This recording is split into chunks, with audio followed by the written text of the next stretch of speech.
ভক্ত গারস্থ আশ্রম শ্রী অঙ্গনে বিদেহী আত্মার কল্যাণার্থে হরিকথা অনুষ্ঠানে আজকের এই সুমঙ্গল সুভাগবত রজনীতে যে সকল সাধুগুরু বৈষ্ণব মণ্ডলী সুধী সজ্জন, জগৎমাতার অংশভূতা কল্যাণীয় মাতৃমণ্ডলী,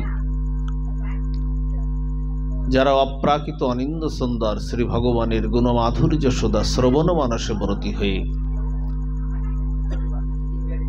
কৃপা করে এই শ্রী অঙ্গনে উপনীত হয়েছেন, তৎপূর্বে শ্রী পরমারাধ্য শ্রী গুরু মহারাজ, মহন্ত মহারাজ, পরমারাধ্য সেই গুরু মহারাজের শ্রীচরণে শতকোটি দণ্ডবত প্রণতি নিবেদন সহ আপনারা যারা এই শ্রী অঙ্গনে উপনীত হয়েছেন, আপনাদেরও সশূদ্র চরণে দণ্ডবত প্রণতি নিবেদন করি। আমার প্রতি কৃপাশীষ দান করুন। কৃপা করে একটু এই ভিতরে একটু বন্ধ করেন, এই চাটা খাওয়া এই সমস্ত একটু চেঁচামেচি বন্ধ করেন।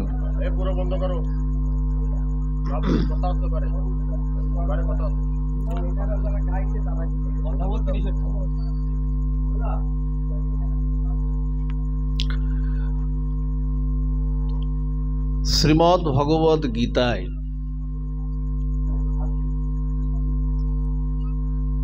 নবম অধ্যায়ে রাজবিদ্যা রাজগুহ্য যোগে ২৭ নম্বর শ্লোকে গোবিন্দ আস্বাদন দিচ্ছেন অর্জুনকে উদ্দেশ্য করে। কি বললেন গোবিন্দ? অর্জুনকে উদ্দেশ্য করে বললেন, যৎ করোষি যদুস্নানাসি যজ্জুহসি দদাসি যৎ যৎ তপস্যসি কন্ত তৎক্রুশ মধুরূপনাম।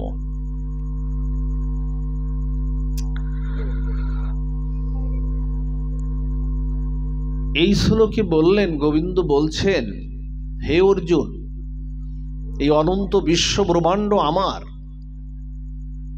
তোমায় সৃষ্টি করেছি আমি, এবং অনন্ত বিশ্ব ব্রহ্মাণ্ডে প্রকৃতি সহ যা বিশ্ব চরাচরে প্রতীয়মান হয় বা দৃশ্যমান আমাদের হয়, আমাদের দৃষ্টি গোচর হয়, তাও আমি সৃষ্টি করেছি। তোমাদের যেমন আমি সৃষ্টি করেছি, আমার মতো করে যেমন সৃষ্টি করেছি, অনন্ত বিশ্ব ব্রহ্মাণ্ডে যা কিছু চরাচর, যা কিছু দৃষ্টিগোচর হয়, যা কিছু প্রতীয়মান হয়, সবই আমার। আমি সৃষ্টি করেছি কেন? তোমাদের সৃষ্টি করেছি কেন? আমি তোমাদের সঙ্গে আমি আনন্দ করব বলে। আমার কোনো কর্মফল নাই, আমার কোনো জগতে কর্মও নাই, কিন্তু আমি তোমাদের সৃষ্টি করেছি তোমাদের সঙ্গে আনন্দ করব, খেলা করব বলে। জগতে আমার কোনো প্রারব্ধও নাই, অপ্রারব্ধও নাই। এই জন্য তোমরা যা কিছু করবে আমায় নিবেদন করে করবে। যৎ করোষি যদুস্নানাসি যজ্জুহসি দদাসি যৎ যৎ তপস্যসি কন্ত তৎক্রুশ মধুরূপনাম। মনে হয় এখানে আর মন বসানো যাবে না। আসলে যে অবস্থা, কথা বললেও তো শোনে না। এই কথাগুলো আসলে মুখস্থ বিদ্যা না, যে এসে একেবারে বক্তৃতা আকারে একেবারে বলে ফেললাম, তা না।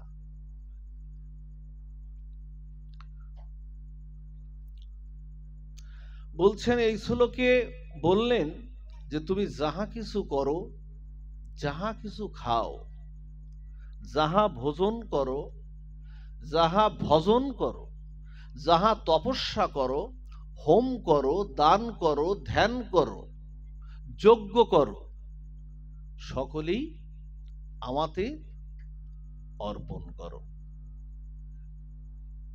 একথা তো গোবিন্দ গীতায় বলছেন।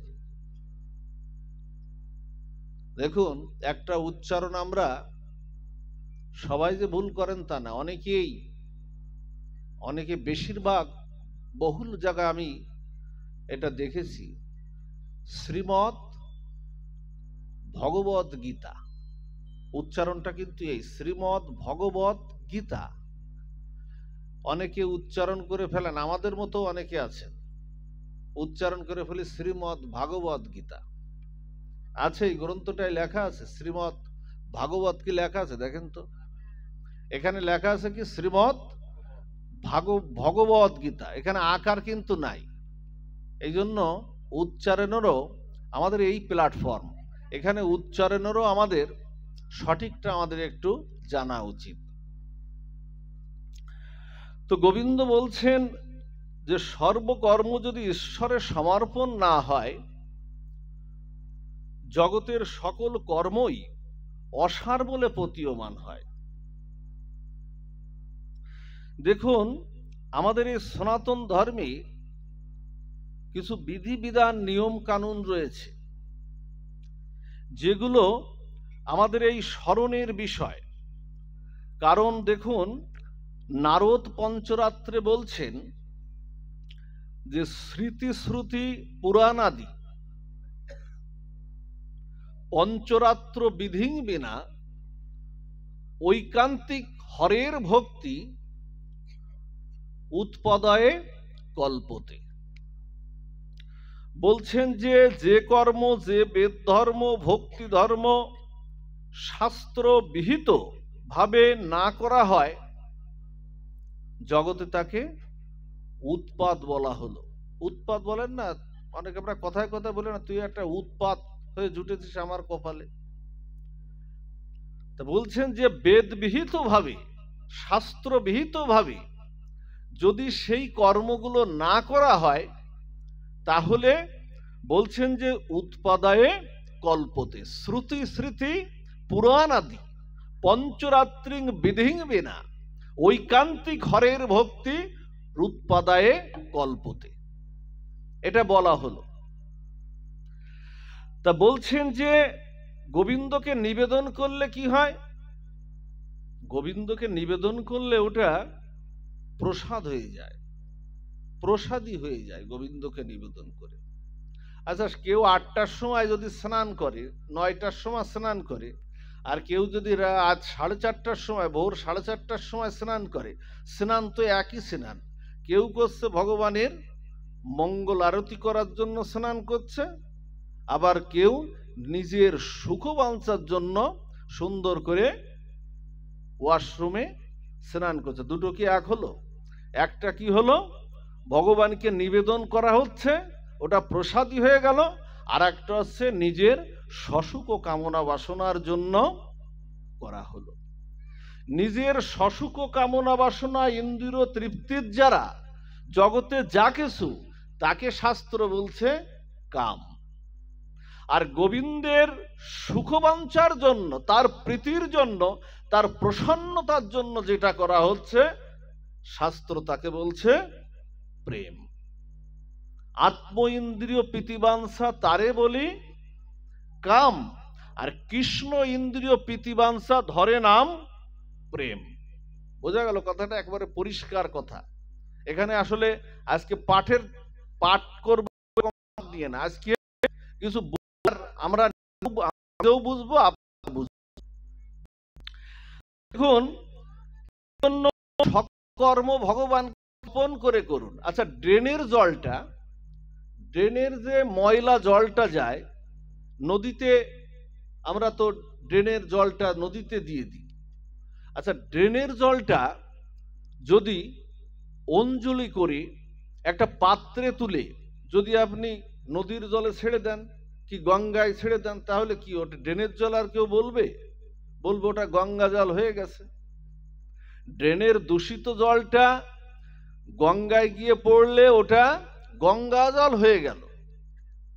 তেমনি আমাদের এই জীবনটা যদি গোবিন্দকে উৎসর্গ করতে পারি, সকল কর্ম যদি উৎসর্গ করতে পারি, তাহলে আমাদের জীবনটা প্রসাদী হয়ে গেল। দেখুন, দুই যুবক প্রবেশ করেছে বাগানে, জানেন? আসছে আগামী 14 তারিখে কি দিবস জানি? বিশ্ব ভ্যালেন্টাইন্স ডে, বিশ্ব ভালোবাসা দিবস, তাই না? কথাটা শুনলে একটু হাসি লাগে, কিন্তু আমাদের হাসি লাগে না। সুন্দর একটা দিন, ভালোবাসা দিবস আসছে, জীবনে আসছে, বারবার বছরে একবার ঘুরে ফিরে আসে। এই ভালোবাসা দিবসে কি করতে হবে? নিজের প্রিয়তমাকে বা প্রিয়কে খুশি করতে হবে।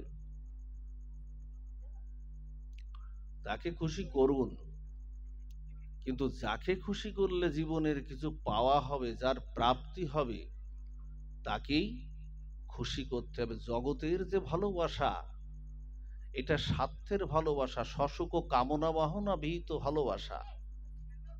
যাকে ভালোবাসছেন, এটা স্বার্থের ভালোবাসা। আজ যিনি আমার পিতামাতা আছেন, গত জন্মে যে এরাই আমার পিতামাতা ছিল, তেমন কিন্তু না। আবার যদি আপনাদের মতো সাধুগুরু বৈষ্ণব কৃপায় আমি যদি আবার এই হরিবলা দেবদুর্লভ মনুষ্য জন্মটা আবার আমি পাই, বর্তমান যিনি আমার পিতামাতা আছেন বা বর্তমান যিনি আমার স্ত্রী আছেন, তিনি যে আগামী জন্মে আমার সাথে থাকবেন তেমনটাও কিন্তু না। কিন্তু ভগবান আমার জন্ম জন্মান্তরের চিরদিনের চিরসাথী, তিনি আমার সঙ্গে সম্বন্ধ কখনো ছেড়ে তিনি যান না। এই হলো, এই জন্য ভালোবাসাটা যার সঙ্গে সম্বন্ধ ছিন্ন হয় না। গীতায় বলছেন, দেখুন, মমৈবাংশ জীবলোক জীবভূত সনাতন। গীতায় বলছে না, মমৈবাংশ জীবলোক জীবভূত সনাতন মন ষষ্ঠানি ইন্দ্রাণী প্রকৃতি স্থানে কর্ষতি। বলছে, হে জীব, তোমরা আমার সনাতন অংশ, আমি আছি বলেই তোমার দেহরাতখানা এখনো আছে। তুমি কথা বলছো না। আচ্ছা, অর্জুন যখন, দেখুন, আমার কেন জানি একটু গীতার কথা বলতে ভালো লাগে। ভাগবত কথা বলি, কিন্তু গীতায় যেন আমার একটু ভালো লাগে। অর্জুন যখন কুরুক্ষেত্রের যুদ্ধে যখন শেষ হচ্ছে, অর্জুনের রথের সারথি কে মা? ভগবান পার্থ সারথি, ভগবান শ্রীকৃষ্ণ। অর্জুনকে বলছেন, তুমি রথের থেকে নেমে দাঁড়াও। অর্জুন, আমি নামলে না তুমি আর নামতে পারবে না। ভগবান বলছেন, আমি যদি রথের চালকের আসন থেকে যদি নেমে যাই, তুমি কিন্তু আর নামার সময়টা তুমি পাবে না। বলছে, কেন? বলছে, আমি তোমার যুদ্ধের রথের সারথি, তেমনি আমি তোমার জীবন রথেরও আমি সারথি। আমি তোমার জীবন রথেরও সারথি। কি হলো জানেন? অর্জুনকে যেই নামিয়ে দিল না, অর্জুনকে যেই না নামিয়ে দিল, নামার পরে গোবিন্দ যখন ওই রথ থেকে যখন নেমে গেল না, হঠাৎ করে ওই রথটা বিস্ফোরণ হয়ে, হঠাৎ করে ধ্বংস হয়ে ওই রথটা মিলিয়ে গেল আকাশে। আচ্ছা, যদি ভগবান আগে নেমে যেত কি হতো? এই জন্য না, আমার এই দেহরথ আমার পরমাত্মা স্বরূপ, জীবাত্মা স্বরূপ আমার গোবিন্দ বসে আছেন। তিনি যদি আগে তিনি যদি চলে যান না, আমার এই দেহরথখানা শেষ হয়ে যাবে। সকল ইন্দ্রিয় নিথর হয়ে যাবে। এই জন্য তাকে ভালোবাসতে হবে। ভালোবাসাটা যে 14ই ফেব্রুয়ারি যে ভালোবাসা দিবসটা আসছে আগামী শুক্রবারে, ভালোবাসাটা রাধারানীকে দিতে হবে। প্রেমের অধিষ্ঠাত্রী দেবী লাদিনী শক্তি শ্রীমতী রাধারানীকে, তাকে একটু দিতে হবে। গোবিন্দকে দিতে হবে, নিতাই গৌরকে, যার যার আরাধ্যতম বিগ্রহ আছে সেই বিগ্রহকে ভালোবাসাটা নিবেদন করতে হবে। তা না হলে না, কাম কামনা দিয়ে না গোবিন্দ চরণে যাওয়া যাবে না। প্রেমটা দিতে হবেন। তাকে দিলেন মানে ওটা প্রেম হয়ে গেল, আর নিজের স্ত্রীকে দিলেন মানে ওটা কাম হয়ে গেল, বা প্রিয়তমাকে দিলেন মানে ওটা কাম হয়ে গেল। এই জন্য সামনে ভালো সুযোগ, রাধারানীকে একটু দেবেন, নিতাই গৌরকে একটু দেবেন। বিশ্ব ভালোবাসা দিবসে তাকে যত সুন্দর করে পারেন সাজাবেন। রাধারানীর বিভিন্ন বস্ত্র আছে, তার মধ্যে নীল বস্ত্রটা উনি একটু বেশি ভালোবাসেন। নীল বস্ত্র দেখবেন না, রাধারানীর আরতি করে, আরতির সময় কি বলে? পিঠপটম্বরা পড়ে নিল শাড়ি, মানে রাধারানী আরতি পাচ্ছেন, নীল শাড়ি পরিহিত আরতি পাচ্ছেন, এই জন্য তাকে একটু ভালোবাসা, তাকে সাজান সুন্দর করে, গোলাপ যে ফুলটা চন্দন চর্চিত করে তার চরণে অর্পণ করেন ভালোবাসাটা। তো যে কথা বলছিলাম, দুই যুবক প্রবেশ করেছে একটি বাগানে। দেখুন, দুই যুবক বাগানে প্রবেশ করেছে। তা দুই যুবক যখন বাগানে প্রবেশ করেছেন, তখন একজন ভক্ত আর একজন হলো অভক্ত। অভক্ত না, ও একই গোলাপ বাগানে প্রবেশ করেছে।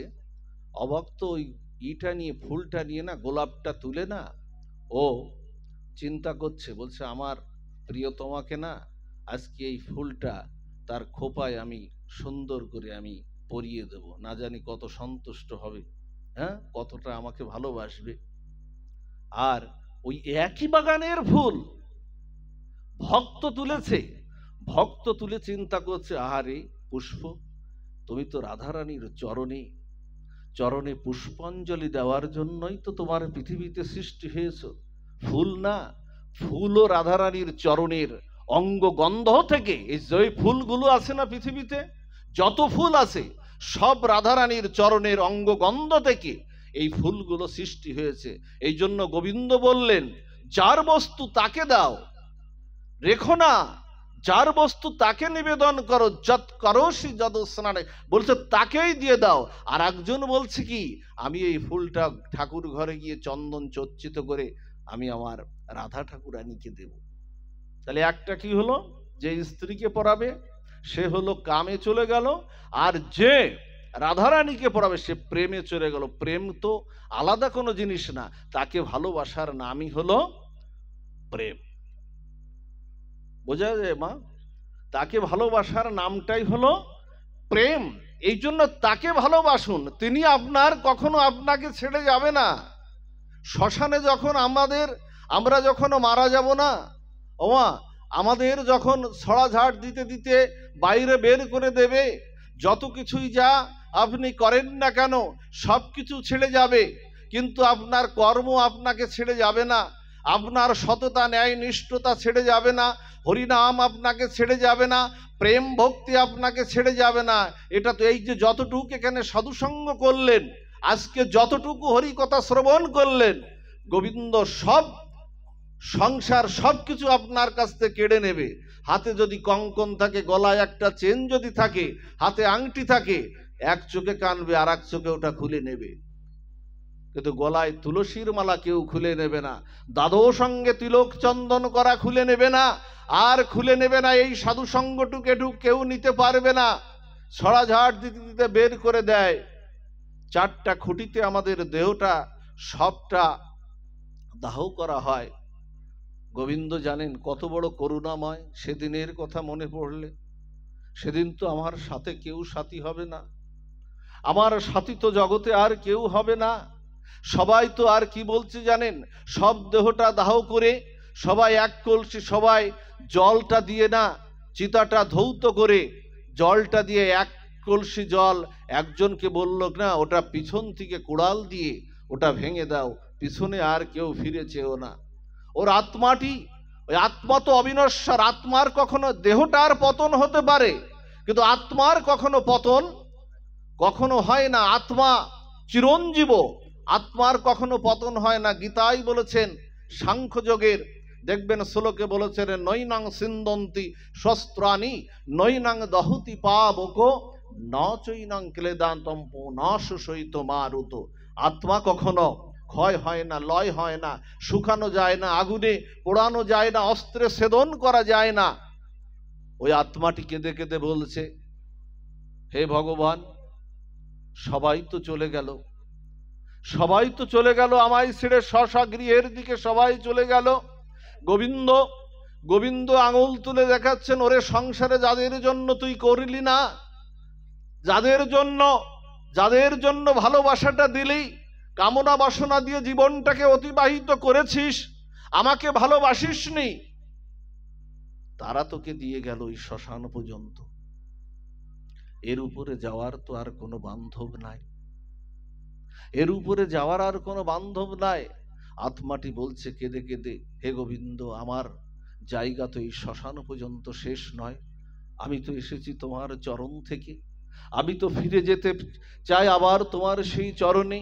গোবিন্দ এই মহাসিন্ধুর ওপার থেকে দুবাহু তুলে বলছে, ওরে আয়, ওরে আয়, ওই মহাসিন্ধুর ওপার থেকে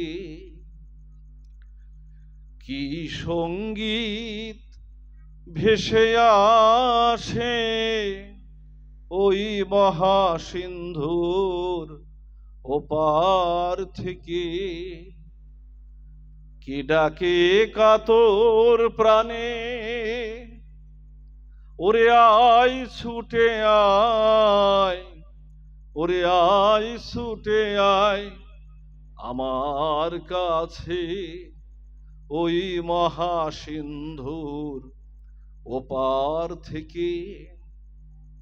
মা যেমন সন্ধ্যা হলে, সন্ধ্যা সমাগত হলে সন্তানকে ডাকি, সন্ধ্যা সমাগত হলে সন্তানকে ডাকি, ওরে খোকা, ঘরের ছেলে ঘরে ফিরে আয়।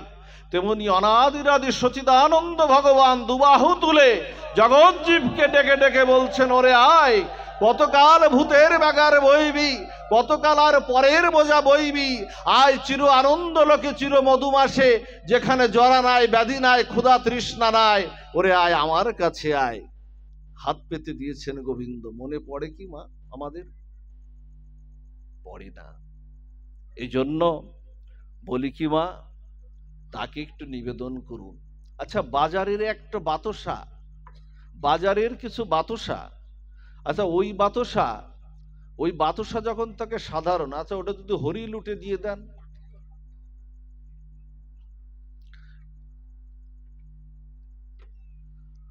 ওটা যদি হরি লুটে দিয়ে দেন কি হবে? তুলসী পত্র দিয়ে হরি লুটে দিয়ে দেন, তাহলে কি হবে? প্রসাদই হয়ে গেল। কি বাতাসা থাকলো? কি কি বাতাসা বলবে? যখন বিতরণ হবে তখন প্রসাদ, তখন যে প্রসাদ নাও, বলবে কি? বাতাসাটা নিয়ে বলবে, এই প্রসাদটা হাতে নাও, হরি বল। এই জন্য নিবেদনটা আমাদের করতে হবে। আচ্ছা, এই যে দেখুন, এই যে এক গণ্ডূষ জল, আচ্ছা এতে কি তৃষ্ণা নিবারণ হয় না রোগ বিনাশকও হয়? হয় কি? আচ্ছা, এই এক গণ্ডূষ জলের মধ্যে যদি একটা তুলসী পত্র ছেড়ে দেন, কি হবে? এটা বলছে কি চরণামৃত হয়ে গেল।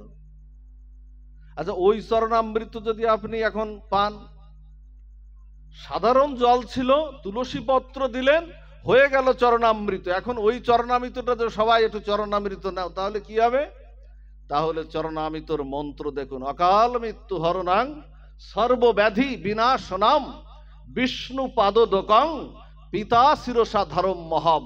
বলছে অকাল মৃত্যু থেকে রোধ হয়ে যাবে, মৃত্যু হবে কিন্তু অকাল মৃত্যু থেকে রোধ হয়ে যাবে, সর্বব্যাধি বিনাশ হয়ে যাবে। শুধু একটা তুলসী পত্র দেওয়ার সাথে সাথে সর্বব্যাধি বিনাশনাম বিষ্ণু পাদোদকম পিতা শিরসা ধরম মহম। ছোট্ট জিনিস গোবিন্দকে দিতেন, গোবিন্দকে দিতে গোবিন্দ বড় কিছু চায় না, বলছেন আমাকে একটু দিয়ে গ্রহণ করো, তুমি পাও। এত কি ব্যাপার, কি কি শুরু হচ্ছে, কি এত কথা? জয় রাধে।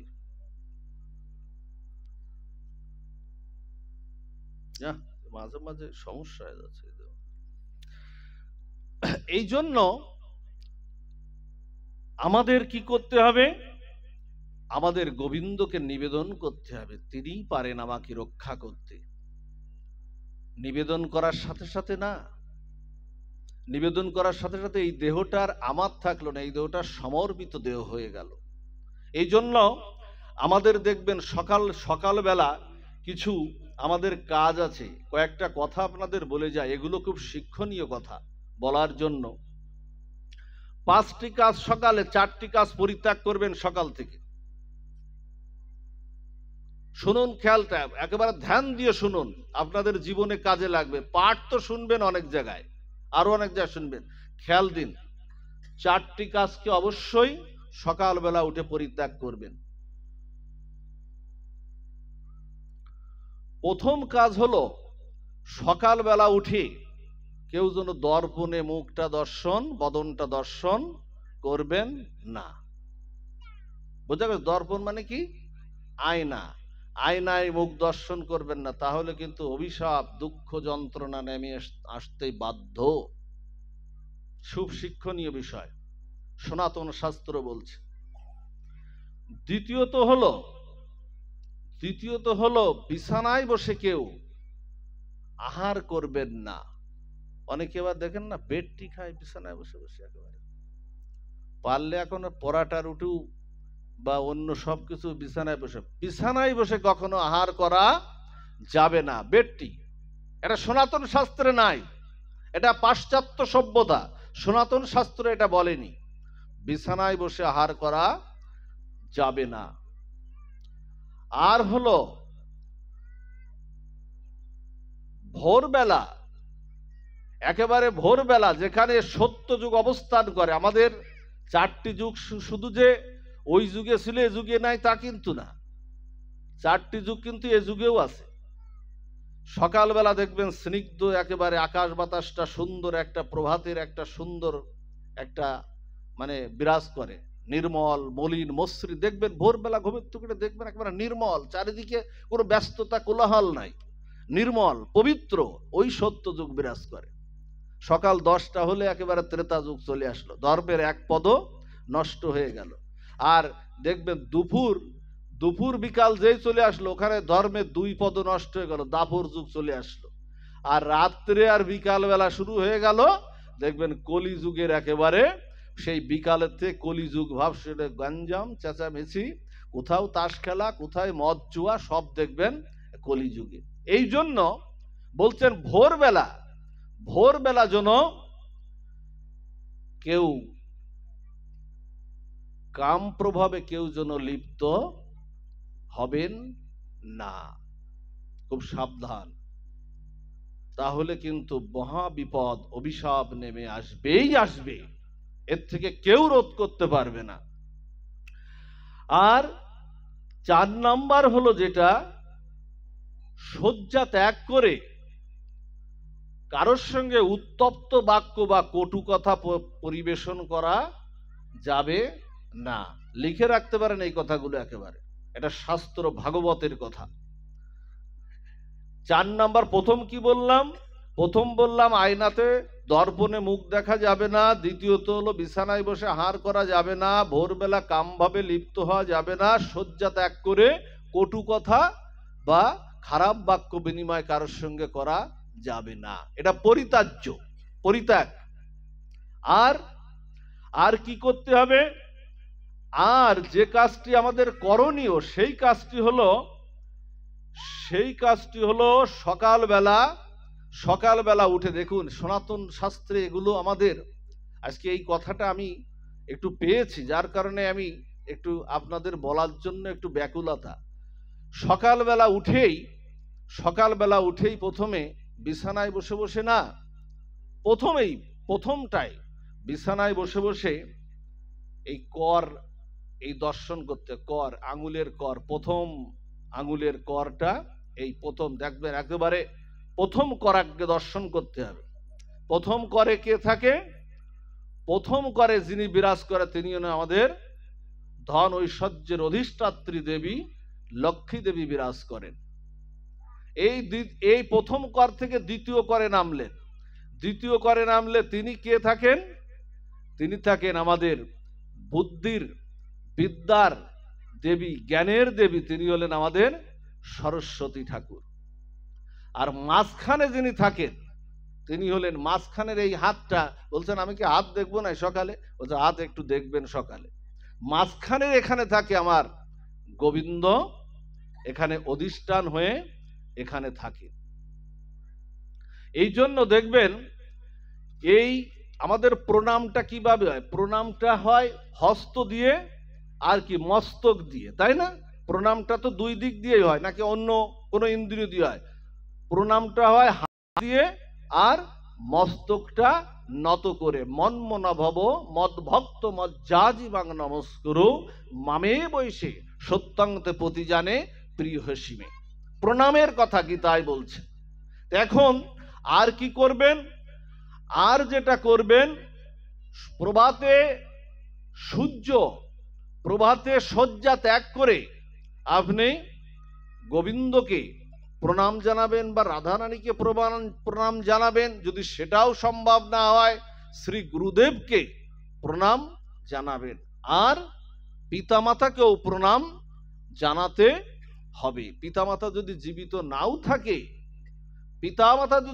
নাও থাকে, স্মরণে পিতামাতাকে প্রণাম করতে হবে, কারণ তারা হলেন আমার আদি গুরু। আদি গুরু হলেন পিতামাতা। পিতা স্বর্গ পিতা ধর্ম, যদি শ্লোকটা একটু বলেই ফেলতে পারেন তাহলে তো আরো কৃপা হয়ে গেল। পিতা স্বর্গ পিতা ধর্ম, পিতা হি পরমং তপ, পিতরি প্রীতিমাপন্নে প্রিয়ন্তে সর্বদেবতা, জননী জন্মভূমিশ্চ স্বর্গাদপি গরীয়সী। আর প্রণাম যদি করে বেরোতে পারেন, আজকাল তো সন্তানরা প্রণাম করতেই ভুলে গেছে। নত না হলে কখনো উন্নত হওয়া যায় না। উৎসব দিয়ে একটা নতি যোগ করলে হয় উন্নত। ব্যাকরণগত বিশ্লেষণ বলছে, নত না হলে তুমি কখনো উন্নত হতে পারবে না। মা বাবার চরণে যদি নত হও, গুরুদেবের চরণে যদি নত হও, তাহলে কি হবে? ওরা তোমার জীবনে, তোমার চলার পথে একটা রেখা হয়ে যাবে, একটা ঢাল হয়ে যাবে। আমরা এও পর্যন্ত দেখেছি, একই বাসে অ্যাক্সিডেন্ট হয়েছে, পাশের সিটে মারা গেছে, আশপাশের সিটে জীবিত আছে। কিভাবে হয়? এটা গণ্ডি, এটা রেখাপাত তৈরি হয়ে যায়। এজন্য এই চারটি জিনিস, যে কথাটা বললাম, এই চারটি জিনিস করবেন। আর একটা কি বলছেন? 3 নাম্বার কি বললাম? 3 নাম্বার হলো ভগবানকে প্রণাম করতে হবে, গুরুদেবকে প্রণাম করতে হবে। আর খাট থেকে নিচে নামার সময় এই যে বসুমাতা যিনি ভূদেবী আমাদের, এই বসুমাতাকে প্রণাম আমাদের করতে হবে। একটু পাটা নেওয়ার আগেই, ভূমিতে নেওয়ার আগেই প্রণামটা করতে হবে। প্রণামের মন্ত্র যদি নাও পারেন, এমনি আপনারা প্রণাম করবেন। প্রণামের মন্ত্র আছে, ওং প্রিয় দত্তায় ভুবে নমো নমঃ। প্রণামের মন্ত্র আছে, একটু প্রণামটা একটু করবেন। এইভাবে যদি আমরা যদি নিবেদন করে করতে পারি, তাহলেই আমাদের জীবনটা সুন্দর হয়ে যাবে। জানেন, নিজে তো রান্না করছেন নিজের জন্য। আচ্ছা, যদি জগন্নাথের জন্য রান্না করেন তাহলে কি হলো? ওটা ভোগ হয়ে গেল, প্রসাদ হয়ে গেল। আচ্ছা, অনেকে বিড়ি সিগারেট খায় না, দেখবেন বিড়ি খায়, সিগারেট খায়, অন্য নেশাদ্রব্য করে, অগ্নি দিয়েই তো ওটা ধরায়। আচ্ছা, ওই একই অগ্নি দিয়ে তো পঞ্চপ্রদীপ দেওয়া হয়, আগুন তো একই আগুন তো। আচ্ছা, একই আগুন দিয়ে কেউ বিড়ি সিগারেট টানছে, আবার একই অগ্নি দিয়ে 5টা প্রদীপ, পঞ্চপ্রদীপ দিয়ে আমার গোবিন্দকে, আমার শ্রীমতী রাধা ঠাকুরানীকে, গৌর সুন্দরকে আরতি করছে। দুটো কি এক হলো? দুটো এক না তো। একটা হলো সুখ দেওয়ার জন্য, আর একটা হলো নিজের সসুখ ও কামনা বাসনার জন্য এটা দেওয়া হচ্ছে। এই জন্য গোবিন্দের জন্য যা কিছু করবেন সেটা হলো কাম, আর নিজের জন্য সেটা হলো প্রেম, আর নিজের জন্য যা কিছু করবেন সেটা হলো কাম।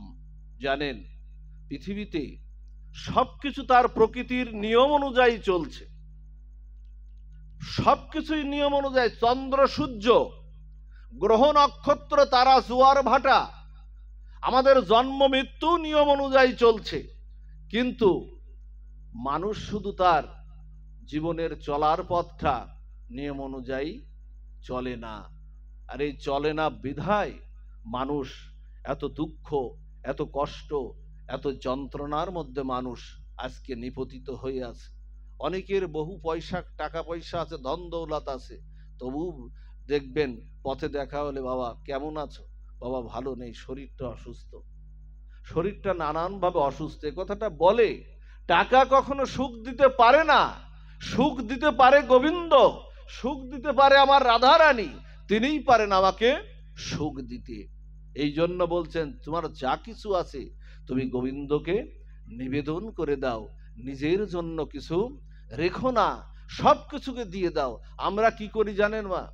আমরা আমরা বৃদ্ধকালে কৃষ্ণ ভজনের দিকে আমরা এগিয়ে যাই। মন্দিরে না যখন ছেলে মেয়েকে মানুষ করলেন, তাদের জন্য জীবন যৌবনটা সবকিছু নিজের সুখ না নিয়ে তাদের জন্য সুখটা বিলিয়ে দিলেন, নিজের কষ্টার্জিত অর্থ তাদের জন্য বিলিয়ে দিলেন। কিন্তু সেই ছেলে মেয়ে দ্বারা যখন বঞ্চিত যখন আপনি হলেন, তখন গোবিন্দের কথা তখন মনে পড়ে, তার কথাটা মনে পড়ে। বৃদ্ধ বয়সে মাজাটা নিচু হয়ে গেছে, তখন ফুল আর ফলগুলো নিয়ে গোবিন্দ মন্দিরের দিকে ছুটেছে। ছুটে গিয়ে নিবেদন করছে ফুল আর ফল। গোবিন্দ যেন অবাপ্ত কণ্ঠে বলছেন, ওরে ফল দিলি টাটকা, ফুল তো দিলি টাটকা, কিন্তু নিজে তো আসলি বাসি হয়ে। ফল দিলি টাটকা, ফুলও দিলি টাটকা, কিন্তু নিজে আসলি তো বাসি হয়ে। তার মানে বৃদ্ধ বয়সে তুই আসলি, এটাকে বাসি বলা হচ্ছে। একজন ছেলে মেয়ের দ্বারায় প্রত্যাখ্যাত হয়ে শ্রীরাম বৃন্দাবনে গুরুদেবের কাছে চলে গেছে। গুরুদেবের কাছে গিয়ে না বলছে, গুরুদেব আমি সব ছেড়ে এসেছি, আপনার চরণে এসেছি, আপনি কৃপা করে আশ্রয় দিন। তবে গুরুদেব বলছে কি, সব ছেড়ে আসিসনি, সব দিয়ে তারপরে এসেছিস। এখন কি তোর এই জরা ব্যাধিটা আমি নেব? বৃদ্ধ বয়সে কি হয়? ব্যাধির শরীরে না হয়, চৈতন্য চরিতামৃত বলছে, ব্যাধির শরীরে না হয় কৃষ্ণ ভজন। দেখবেন এখানে অনেক মায়েরা বাবারা আছেন, বেশিক্ষণ এক জায়গা হাঁটু গেড়ে কিন্তু বাবু এ আসন দিয়ে বসতেও পাচ্ছেন না। এটা তাদের দোষ না, এটা বার্ধক্য এসে যায়, জরা ব্যাধি এটা এসে যায়। তা গোবিন্দকে সেই জরা ব্যাধি দেবেন আপনি গোবিন্দকে নিবেদন করবেন কি আপনার জরা ব্যাধি? আর সন্তান সংসারকে দেবেন আপনার সুসময়টা? এটা গোবিন্দ বলছেন না, চৈতন্য চরিতামৃত বলছেন যে ব্যাধির শরীরে না হয় কৃষ্ণ ভজন, যথা ব্যাধি তথা যায় মন। দেখবেন ওই হরি কথা, যতই আমি হরি কথা বলি না কেন, ওই যদি কারোর মাজায় ব্যথা থাকে আর হাঁটুতে ব্যথা থাকে, তখন আর ওই দিকে খেয়াল থাকে না, গেল মাজা গেল হাঁটু গেল, এই একটা অবস্থা থাকে। এই জন্য সময় থাকতে তাকে নিবেদন করুন। তাকে যদি বিষও নিবেদন করেন না, গোবিন্দ কি বললেন জানেন? আমাদের কোনো অবতারে, কোনো ধর্মে এমন ভগবান জগৎ সংসারে আর নাই যাকে বিষটাও নিবেদন করলে গোবিন্দ বলছেন ওই ভক্তের দেওয়ার ভাবটা গ্রহণ করে আমি অমৃত করে দেয়। আচ্ছা, মা কালীয় নাগকে বিষ দিতে গেল না? আপনারা তো জানেন কালীয় নাগ কি ছিল? মহা এক সর্প ছিল না? শত সহস্র ফনা ছিল কালীয় নাগ। গোবিন্দ যখন কালীয় নাগের বিষে যমুনা বিষময় হয়ে গেছে, একেবারে এমন বিষময় হয়ে গেছে যে গাভীগুলো আর সেই যমুনায় নামতে পারে না, কালীয় হৃদে এখানে নামতে পারে না, পাখিগুলো বিষের উদ্গীরণে উড়ে যেতেও পারে না। তখন গোবিন্দ কি করছে জানেন? গোবিন্দ খুব ছোট্টবেলায় খেলার ছলে আমার গোবিন্দ ঝাঁপ দিয়েছেন যমুনায় ঝাঁপ দিয়ে না কালীয় নাগের মস্তকে উঠে আমার গোবিন্দ নৃত্য করছেন। আর মা যশোদাকে খবর দিল, গেল তোমার ছেলে গোপাল এইবার গেল, ওই কালীয় নাগের বিষে এবার জর্জরিত হয়ে ওখানেই মারা যাবে। গেল রোহিণী মাতা, যশোদা মাতা যমুনার কুলে এসে বলছেন আমার গোপাল গেল। মার যেমন চিৎকার, আর ওদিক গোবিন্দ কি করেছেন?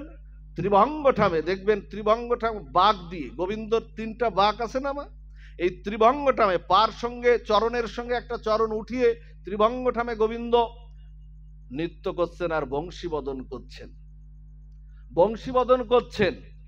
আর কালীয় না কি করছে জানেন? কালীয় গোবিন্দ চরণে ছবল দিচ্ছেন। আর পাশ থেকে ওদের স্বজাতীয় লোকজন, স্বজাতীয় যারা সর্প ছিল, ওরা ওদের ভাষায় বলছে, হ্যাঁ রে পাপিষ্ট কালীয়, ওরে যার চরণ তোর মস্তকে পড়েছে, অনন্ত বিশ্ব ব্রহ্মাণ্ডের অধীশ্বর, যাকে মুনিরা ধ্যানেও পায় না 1000 বৎসর, 100 বৎসর তুলসী পত্র দিয়েও যাকে পাওয়া যায় না, ব্রহ্মার বাঞ্ছিত ধন, শিব দুর্গার ইন্দ্র বাঞ্ছিত ধন, সেই চরণ পেয়ে তুই সবল দিচ্ছিস। কালীও কি বলছে জানো? পেয়েছে তো। কালীও বলছে না, তোমরা যা দেখছো না আসলে সেটা না, আমি তো গোবিন্দ চরণ পেয়েছি গো। তা গোবিন্দ চরণে আমি কি দেব? গোবিন্দ চরণে আমার দেওয়ার তো কিছু নাই, গোবিন্দ তো দিয়েছে আমাকে বিষ।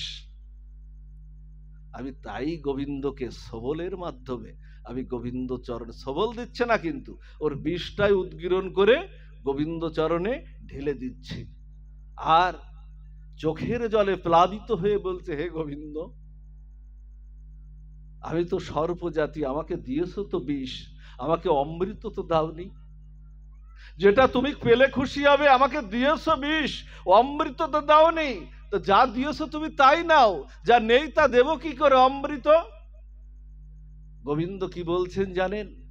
গোবিন্দ কালিয়র এই ব্যাকুলতা, উৎকণ্ঠা, অবাপ্ত কণ্ঠে বলার এই ভাবভঙ্গি দেখে গোবিন্দ বলছেন, ওরে ওরে কালিয়, সংসারে আমাকে যে বিষ দেয় না, সংসারে যদি ভক্তি ভরে কেউ বিষও আমাকে অর্পণ করে, আমি ওই ভাবগ্রাহী জনার্দন, আমি ওই ভক্তের ভাব দেখে আমি সেটা অমৃত করে দেই, বিষটাও আমি অমৃত করে দেই। ওমা, পুতনা বিষ দিতে গেল না? পুতনা কি বিষ দিতে গেল না? পুতনা 6 দিন বয়সে গোবিন্দকে বিষ দিতে গেল। গোবিন্দ চোষণ করছেন, পুতনার স্তন থেকে বিষ চোষণ করছেন। আর পুতনা ভাবছে কালকুট বিষ, এ তো স্পর্শ লাগার সঙ্গে শরীর নির্বর্ণ হয়ে যাওয়ার কথা, কই যায় না তো। পুতনা কি বলছেন? পুতনাকে গোবিন্দ বলছেন কি, পুতনা তুমি আমার ব্রজের প্রথম যাত্রী। ব্রজের প্রথম যাত্রী কিন্তু পুতনা, ব্রজের গোবিন্দ কৃপা করার প্রথম যাত্রী কিন্তু পুতনা দাদা। পুতনা 6 দিন বয়সে গোবিন্দকে গিয়েছিলেন। আচ্ছা, প্রথম আপনারা এই যে বিভিন্ন জায়গায় নিমন্ত্রণ খেতে যান, আচ্ছা প্রথম টেবিলে দেখবেন খাওয়া দাওয়াটা একটু খুব সুন্দর সুচারুভাবে হয়, কিন্তু প্রথম টেবিলে একটা আলাদা একটা ব্যাপার, সবাই একটু দেওয়ার জন্য, পরিবেশন করার জন্য একটু বেশ ভালো একটা চিন্তা ভাবনা করে, আর ওই পাতও সম্ভবত একটু বেশি বেশি পড়ে, আর সবকিছু একটা পরিষ্কার পরিচ্ছন্ন থাকে। আর আস্তে আস্তে 4-5 টেবিল যখন পার হয়ে যায় না, তখন একটু ঘাটতি পড়ে, দেওয়াটাও একটা অবহেলা কিন্তু এসে যায়। আজকে গোবিন্দ কি করছেন? তুমি আমার প্রথম যাত্রী, প্রথম কৃপা করার তুমি যাত্রী। পুতনা, তোমার কি আছে আগে তুমি তাই দিয়ে নাও, দেখো আমি তোমায় কি দিতে পারি, আমি তোমায় কি দিতে পারি। তখন গোবিন্দ কি বলছেন জানেন? গোবিন্দ বলছেন যে তোমার দিয়ে নাও আগে। তখন পুতনার যখন বিষ দেওয়া শেষ হয়ে গেছে না, তখন গোবিন্দ তখন পঞ্চপ্রাণ আকর্ষণ করে গোবিন্দ টান দিয়েছেন। প্রাণ, আপান, সপ্রাণ, উপপ্রাণ, আমাদের পঞ্চপ্রাণ আছে, দেখবেন প্রাণটা চলে গেলেও ওর স্পন্দনটা কিছুটা থেকে যায়। ফ্যানটা আপনি জোরে স্পিরিট দিয়ে ফ্যানটা ঘুরছে, সুইচটা অফ করলেও কিছুক্ষণ ঘোরে না, ঠিক প্রাণটা চলে গেছে কিন্তু প্রাণের স্পন্দনটা কিছু রয়ে গেছে। তেমনি পঞ্চপ্রাণ আকর্ষণ করে গোবিন্দ যখন টান দিয়েছে, পুতনার দেহটা আকর্ষণ টান দিয়েছে, গোবিন্দকে তখন পুতনা বলছে, ছাড়, আমার আর বিষ দেওয়ার দরকার নেই, ছাড়, তুই আমাকে ছেড়ে দে, আমি এখন যাই। তখন গোবিন্দ কি বললেন জানেন? গোবিন্দ বললেন, পুতনা, আমার ধরার স্বভাব আছে কিন্তু আমার ছাড়ার স্বভাবটা নাই। আমি যাকে ধরি একবার, আমি তাকে সহজে ছাড়ি না। পুতনা, তোমার এ জন্মের বিষ না, তোমার জন্মান্তরের যত বিষ আছে আমি শোষণ করে নিয়ে, আমার মা যশোদা যেখানে থাকবে, আমার সচী মাতা যেখানে থাকবে, আমার দেবহূতি মাতা যেখানে থাকবে, আমি কৃপা করে, কারণ তুমি বাৎসল্যভাবে মায়ের মতো করে কোলে নিয়ে, আমার মা যশোদা যেমন করে আমাকে কোলে নিয়ে বাৎসল্য প্রেমে ভাসিয়ে দেয়, রোহিণী মাতা যেমন করে ভাসিয়ে দেয়, তুমি সেই ভাব নিয়ে, সেই মাতৃভাব নিয়ে তুমি আমাকে কোলে তুলে নিয়েছো। আমার মা যশোদা, সচী মাতা, দেবহূতি মাতা যেখানে থাকবে, আমি তোমার সমস্ত পাপ, সমস্ত জন্মের পাপ আমি গণনা না করে আমি তোমাকে বৈকুণ্ঠ গতি করে দিয়ে, ধাত্রী গতি করে দিয়ে আমি তোমাকে কৃপা করে দেব। এই হলো আমি কৃষ্ণ। কৃষ্ণ অর্থাৎ সর্বাকর্ষক, যিনি আকর্ষণ করে তিনিই হলেন কৃষ্ণ। এই জন্য মা, এই জন্য বলি কি তাকেই দিন, তাকে না দিলে না, গোবিন্দকে না দিলে না। জীবনে আমরা দেবদুর্লভে এই মনুষ্য জন্মটা, সংসার করুন তাতে সমস্যা নাই, সংসার তো আমরাও করছি বাবা, আমাদেরও সংসার আছে, কিন্তু দেখুন জীবনের দিনগুলো মনে হয় যেন প্রতিদিন এরকম হরি কথায়, প্রতিদিন কৃষ্ণ কথায় আপনাদের মতো ভক্ত চরণ সান্নিধ্যে যদি থাকতে পারতাম, তাহলেই জীবনটা মহতের বিনষ্টটা হতো না। যদি সেটা না হয় তাহলে কি হবে জানেন, দেবদুর্লভ এই মনুষ্য জন্মটা একটা মহতের বিনষ্ট হয়ে গেল। জানি না তো আবার ফিরে যাব কিনা, ৮০ লক্ষ জনিতে আবার ফিরে যাব কিনা, এজন্য একটু আগে ভাগে একটু নিবেদনটাও করে রাখবেন। বলা তো যায় না, কাম কামনা বাসনা সংসারের অনন্ত চাপ হয়, বৃত্ত বৈভাবে আবার আমাকে অধপতিত হতে পারে, এই জন্য আগে ভাগে একটু নিবেদন করে রাখবেন। নিবেদনটা কি জানেন? নিবেদনটা করে, হে প্রভু, আবার যদি আমাকে বৃক্ষ জন্মে ফিরে যেতে হয় আমার কৃতকর্মের জন্য, আবার যদি বৃক্ষ জন্মে ফিরে যেতে হয় আমাকে যেন অন্য কোনো বৃক্ষ করো না, আমাকে একটু তুলসী পত্র করে দিও, তুলসী বৃক্ষ করে দিও, যেন প্রতিদিন তোমার চন্দন চর্চিত হয়ে তোমার চরণ সেবায় লাগতে পারি। আর যদি তাও না হয় আমাকে একটু চন্দন বৃক্ষ করে দিও, যেন আমি ঘষে ঘষে ঘষে ঘষে ক্ষয় হয়ে আমি যেন তোমার অঙ্গে শীতলতা প্রদান করতে পারি। আর যদি আমাকে জলজ প্রাণী করো না, আমরা হয়েছিলাম এগুলো, জলজ প্রাণী করো, আমাকে মাছ কামট কুমির হাঙর করো না, আমাকে একটু শঙ্খ করে দিও, যেন ভক্ত মুখে আমি যেন সকাল সন্ধ্যা তোমার মঙ্গল ধ্বনিটা যেন করতে পারি। আর যদি আমাকে পাখিকুলে পাঠিও, কিন্তু বাচ্চাগুলোকে থামান একটু, আমাকে পাখিকুলে পাঠিও, কিন্তু আমাকে অন্য কোনো পাখি করো না, আমাকে একটু ময়ূর করে দিও, যেন আমি রাধা মাধবের জন্য আমি নৃত্য করতে পারি। ময়ূরের দেখবেন পাখনাটা কোথায় গিয়ে উঠেছে, গোবিন্দের চূড়ায় গিয়ে উঠেছে না একেবারে, ময়ূরের পাখনাটা গোবিন্দের চূড়ায় গিয়ে উঠেছে। গোবিন্দ কখনো ভক্তের দান কখনো ফেলে কখনো রাখেন না। এভাবে আর যদি আমাকে পশুকুলে পাঠাও, আমাকে কুকুর বেড়াল শেয়াল করো না, আমাকে একটু গাভী করে পাঠিও, যেন আমি আমার পবিত্র দুগ্ধ দিয়ে যেন আমি গোবিন্দের সেবাটা আমি করতে পারি। এভাবে আগে ভাগে একটু নিবেদনটা করে রাখবেন। আর সকালবেলা উঠে একটা মন্ত্র যদি আপনারা একটু সবাই বলতে পারেন, দেখবেন নিজের মঙ্গল তো হবেই, শুনিন, অপরের মঙ্গল কামনা না করলে নিজের মঙ্গলটা জীবনে কখনো আসবে না, এটা জেনে রাখুন। অপরকে ক্ষমা না করলে নিজেও একদিন মহাবিপদে ক্ষমাটা আপনি পাবেন না। আমার নিতাই চাঁদ বললেন, ক্ষমার মূরতি পতিত পাবন উদ্ধারণ লীলায়। আমার নিতাই চাঁদ গত পরশুদিন যার ব্রতটি হয়ে গেল নিত্যানন্দ আবির্ভাব তিথি, আপনারা এখানে করেছেন কিনা আমি জানি না কেউ।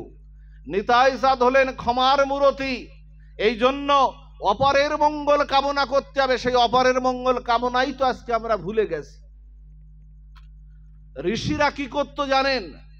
আগে ঋষিরা সবাই এই শ্লোকটাই উচ্চারণ করত, সর্বে সুখিনো ভবন্ত, সর্বে সন্তু নিরাময়া, সর্বে ভদ্রাণি পশ্যন্ত, মা কশ্যত দুঃখভাগ ভবেত। এখানে কি হলো?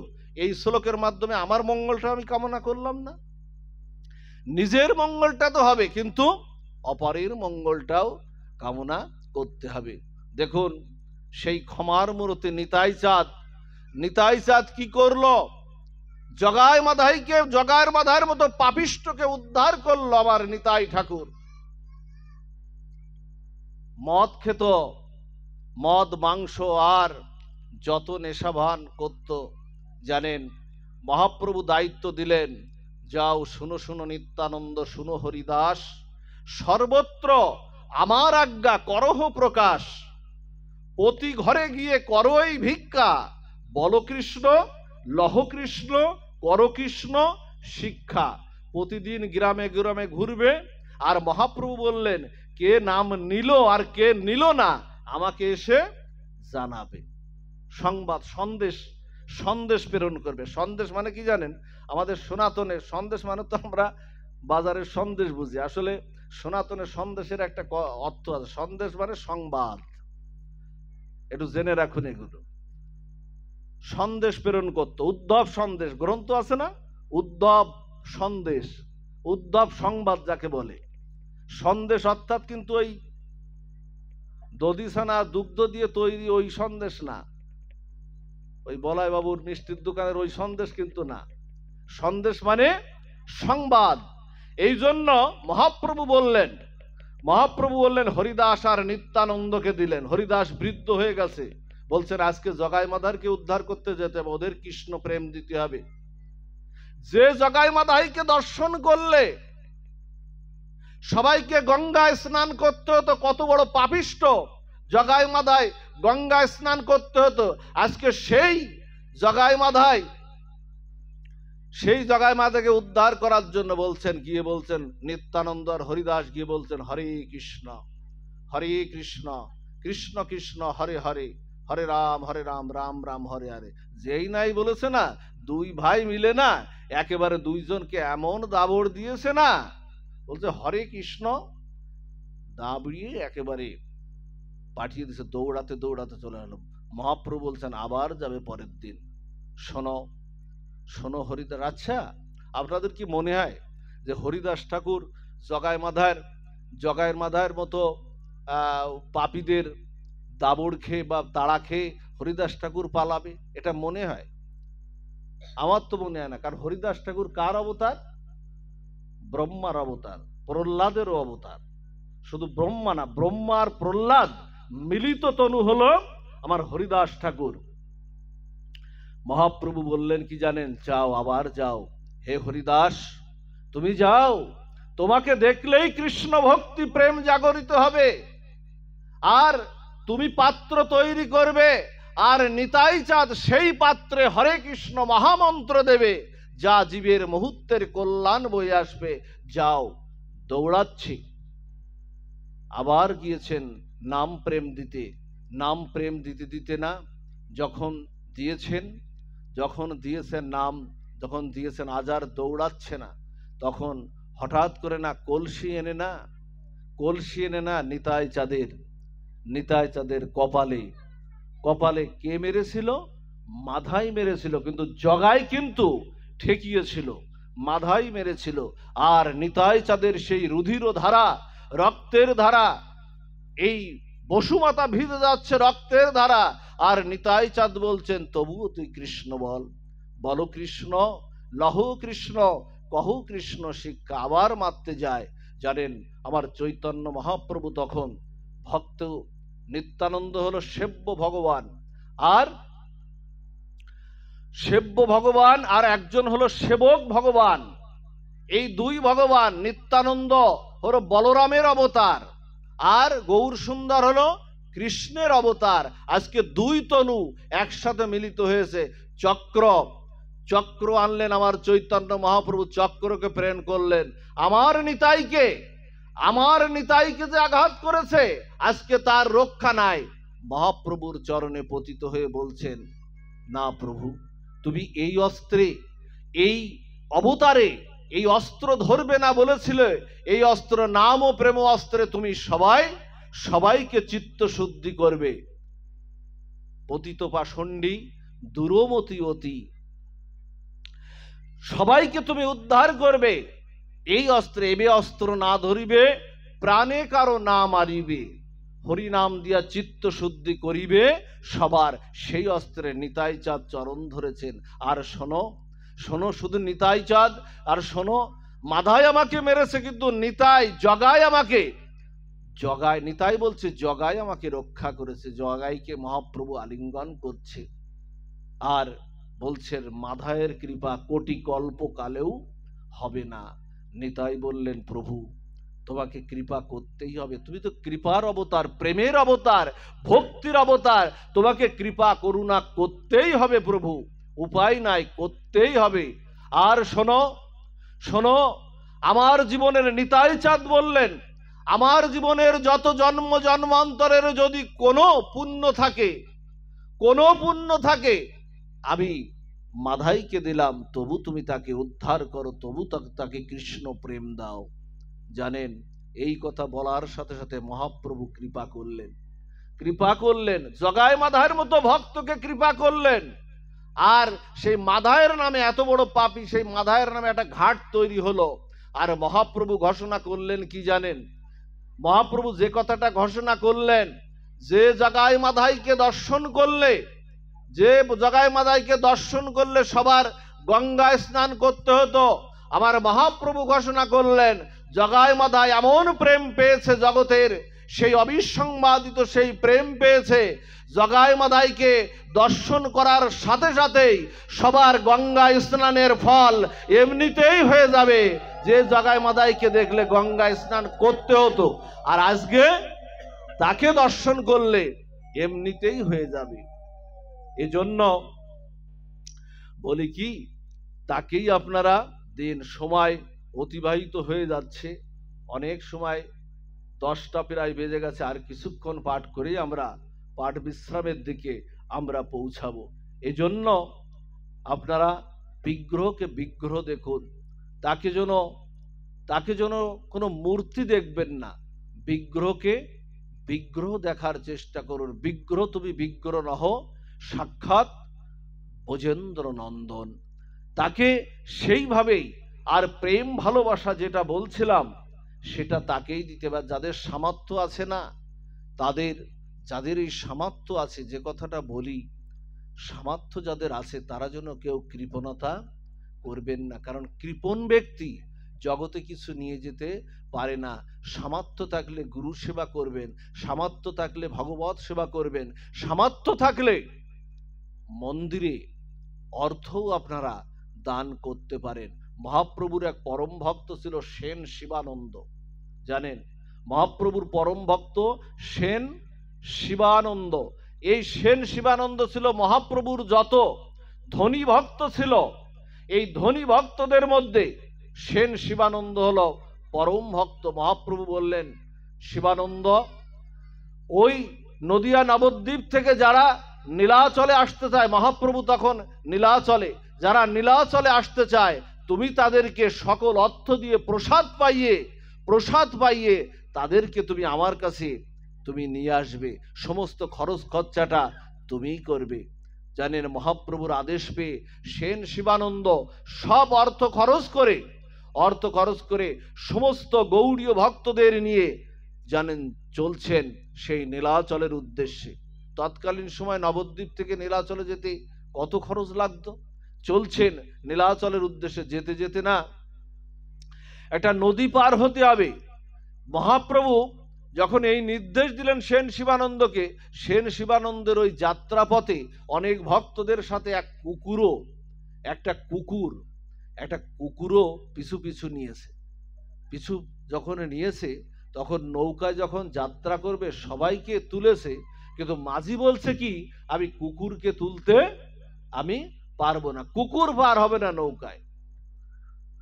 আর সেন শিবানন্দ বলছেন কি, একটা ভক্তের জন্য যে অর্থ দিতে হয়, আমি এই কুকুরের জন্য আরো 10-20 গুণ আরো আমি অর্থ দেবো, তবু কুকুরকে পার করতে হবে। এই জন্য তিনি দেখুন, প্রত্যেকটা জীবের মধ্যে কৃষ্ণ দর্শনটা আমাদের করতে হবে। কখনো একটা কুকুরের মধ্যেও আপনি ভগবানের পরমাত্মাকে দর্শন করতে হবে, কারণ তার মধ্যেও যে পরমাত্মা, আমার মধ্যেও গোবিন্দের সেই চিৎকণ পরমাত্মা কিন্তু রয়েছেন। সর্বখলিদাং, বেদে কি বলছেন? বেদে বলছে সর্বখলিদাং ব্রহ্ম। আর গীতায় কি বলছেন দেখবেন, মোক্ষ যোগে আছে, ঈশ্বর সর্বভূতানাং হৃদ্দেশ অর্জুন তিষ্ঠতি ব্রাহ্মণ সর্বভূতানি যন্ত্র রূঢ়ানি মায়া। বলছেন সবার মধ্যে ঈশ্বর সর্বভূতে বিরাজ করছেন, সবার মধ্যে যেন কৃষ্ণ দর্শন তুমি দেখো। এই মালাটাকে দেখো না, এই যে মালাটা পরিয়েছেন, তো এই মালাটার ফুলগুলোকে দেখো না, এর মধ্যে গ্রন্থিটা কে করেছে, সুতাটাকে তুমি দেখো। মালা, মালার রূপটা কে দিয়েছে? সুতাটা। সুতা না হলে মালার রূপটা হতো কি? হতো না কখনো। এই জন্য সর্বখলিদং ব্রহ্ম, সবকিছুর মধ্যে ঈশ্বরকে তুমি দেখো। আজকে সেন শিবানন্দ কিন্তু সেই ঈশ্বরকেই কিন্তু দর্শন করছেন। ঈশ্বরকে যখন দর্শন করছেন না, তখন ভাবছে এ পরম ভক্ত পার করে দিল। পার করে দেওয়ার পরে সেন শিবানন্দ তার সেবকদের বলছে, শোনো, আমরা যে প্রসাদ পাবো না, ওকেও সেই প্রসাদটা তুমি পাইও, কারণ ওকে ওকে ভক্ত বলে সম্মান করো। বৈষ্ণব হইয়া হইবে তুমি নিরভিমান, জীবে সম্মান দিবে তুমি কৃষ্ণ অধিষ্ঠান। বলছে ওকে সম্মান দিও। সেইভাবে যখন সব ভক্ত না, যখন এরকম প্রসাদ পাচ্ছে না, প্রসাদ পেতে পেতে সব ভক্তর প্রসাদ পাওয়া হয়ে গেছে, সেন শিবানন্দ সেবককে বলছে যে ওই কুকুর ভক্ত, কুকুরটা ছিল, ওই ভক্তকে প্রসাদ দিয়েছে তো? সেবক বলছে কি না, আমার মনে নাই। বলছে মনে যখন নাই, আমিও প্রসাদ আর পাবো না, আমি উপবাসই থাকবো। কারণ তোমাকে আমি বলেছিলাম। হঠাৎ করে না কুকুরটা অদৃশ্য হয়ে গেল, ওই জায়গার থেকে অদৃশ্য হয়ে গেল। আরো অনেক দূর হাঁটতে হাঁটতে এর সংবাদটা কেউ জানলো না, কিন্তু অদৃশ্য হয়ে গেল। সবাই যখন নীলাচলে পৌঁছালো, নীলাচলে যখন পৌঁছালো, পৌঁছিয়ে তখন চৈতন্য মহাপ্রভুর চরণে যখন পৌঁছালো, তখন সবাই গিয়ে আগে কুকুরটাকেই দর্শন করলো। আর মহাপ্রভু কি করছেন জানেন? জগন্নাথের আগে আজকে ভোগ লেগেছে, ওই যে তালের শ্বাস আছে না মা, তালের শ্বাস দিয়ে না, আর নারকেলের কি একটা প্রসাদ দিয়ে, জগন্নাথের তো 56 বার ভোগ লাগে। 56 ভোগ প্রতিদিন জগন্নাথের কিন্তু লাগে, যায় আর আসে। আপনারা জগন্নাথ মন্দিরে গিয়েছেন কিনা জানি না, ওখানে কিন্তু ওই ধরনের কোনো নিবেদন নাই। আমাদের মতো ঘন্টা টন্টা দিয়ে ওইসব নিবেদন নাই, কারণ ওর সময়টা কই। ওই কি করে জানেন? ওই একটা বাটা নেয়, বাটা নিয়ে ওই থালা নিয়ে জগন্নাথকে দর্শন করলেই ওদের ভোগ নিবেদন হয়ে গেল। 56 বার যেতে আসতে কত সময় লাগবে? ওই জন্য ওই ধরনের ঘন্টা টন্টা নিয়ে নিবেদন নাই, দর্শনেই নিবেদন। জগন্নাথকে দর্শন করালেই কিন্তু নিবেদন। তখন নারকেলের একটা প্রসাদ আর তালের শ্বাস দিয়ে ভোগ লেগেছে জগন্নাথের। মহাপ্রভু কি করছেন জানেন? চৈতন্য মহাপ্রভু সেইভাবে বিগলিত হয়ে বসে আছেন, সেই রাধাভাবে বিগলিত হয়ে বসে আছেন। আর সেই নারকেলের তালের শ্বাস নিজেও পাচ্ছেন, আর চৈতন্য মহাপ্রভু ওই কুকুরটাকেও হাত দিয়ে ছুঁড়ে দিচ্ছেন, কুকুরটাকে হাত দিয়ে ছুঁড়ে দিচ্ছেন। আর সেন শিবানন্দ এই দৃশ্য দেখে চোখের জলে অশ্রু প্লাবিত হয়ে গেল। ওই কুকুরটাকে জড়িয়ে ধরে বলছে, চরণ ধরে কুকুরটাকে জড়িয়ে ধরে বলছে, হেরে তোরই ভাগ্য, তোরই সৌভাগ্য, আমরা আগে মহাপ্রভুর চরণে আসতে পারলাম না, তুই আগে মহাপ্রভুর চরণে পৌঁছে গেলি। এই জন্য মা কাউকে ছোট ভাবা যাবে না।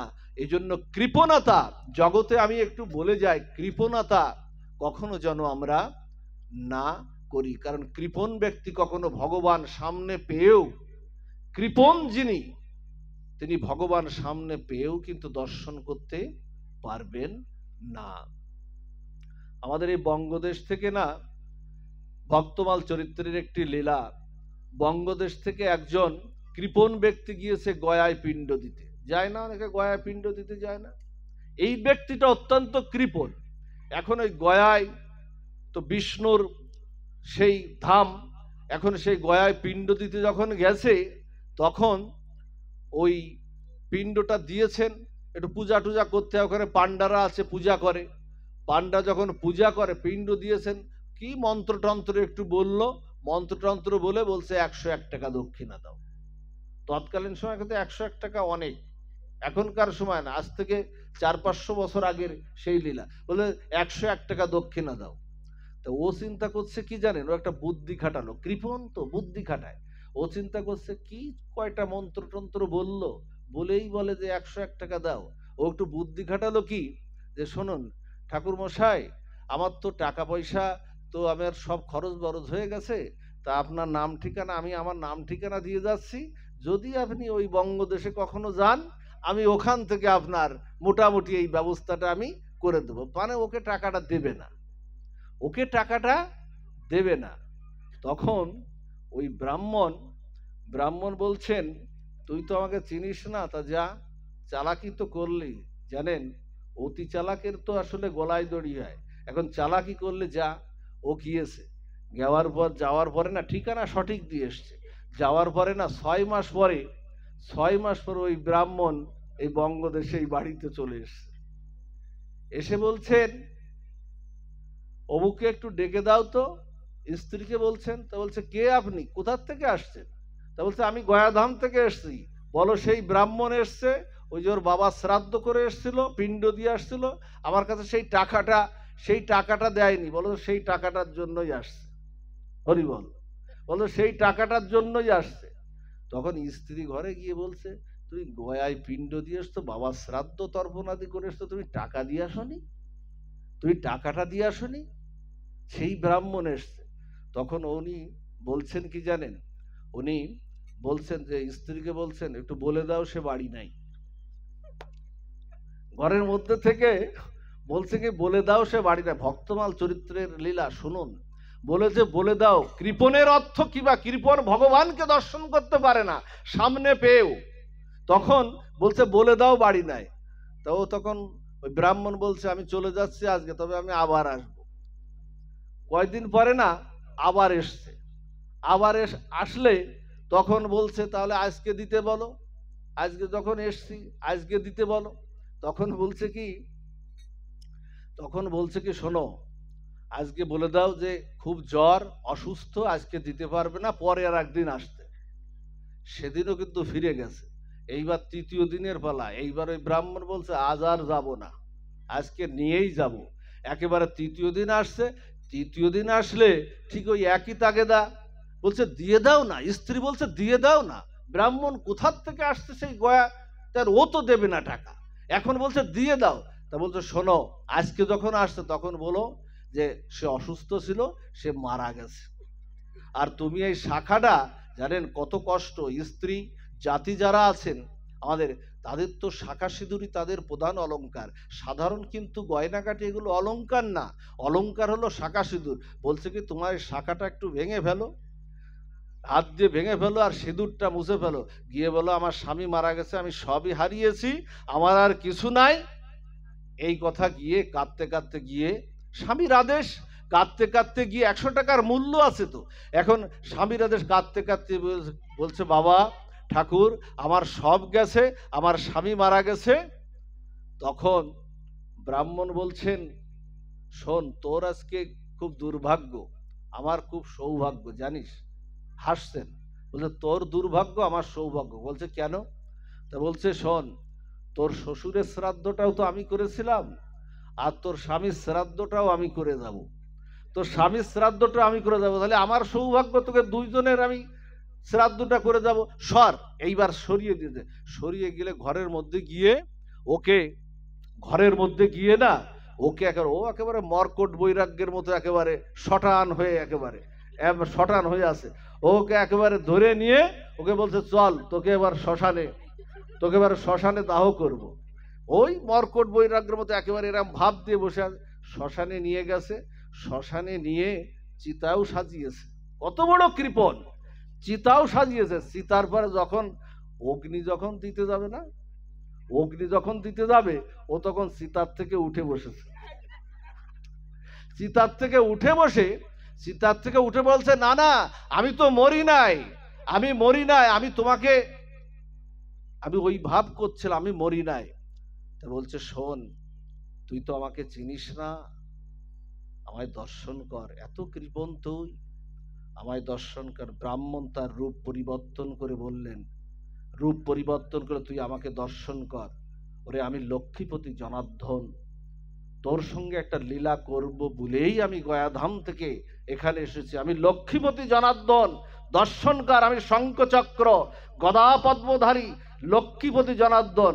তুই তো কৃপণ, তোর তো অনেক কিছু দরকার, নে, তুই যা কিছু আছে তুই চেয়ে নে।